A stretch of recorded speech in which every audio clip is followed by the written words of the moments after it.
टोप शिए फाटा परिसरातील वाहन चालक कदीर हिम्मत मुल्लानी यांच्या 8 महिन्याच्या चिमुरडीला निमोनियाची लक्षणं आढळून आली।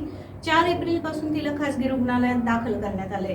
तिच्यावर झालेला खर्च जवळपास 4 लाख रुपये झाला असून तो परवडणं कुटुंबाला शक्य झाला नाही। त्यामुळे तिला कोल्हापूरच्या CPR रुग्णालयात हलवण्यात आलं।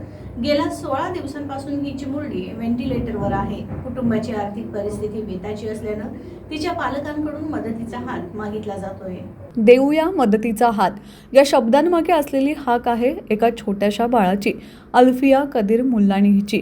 केवळ 8 महिन्याची असलेली ही चिमुरडी व्हेंटिलेटरवर जीवनाची लढाई लढत आहे। टोप शिए फाटा येथील कदीर मुल्लानी हे चालक असून त्यांच्या कुटुंबाची आर्थिक परिस्थिती बेताची आहे।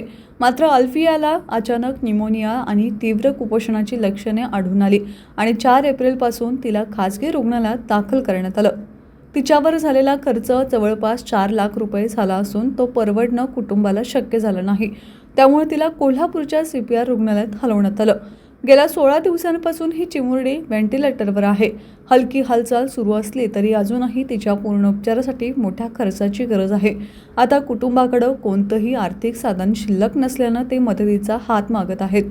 कदीर मुल्लानी यांच्या 86 68 79 22 40, इरफान मुल्लानी यांच्या 90 21 22 89 72 या फोनवर संपर्क साधून मदतीचा हात द्यावा असं आवाहन करण्यात आलंय।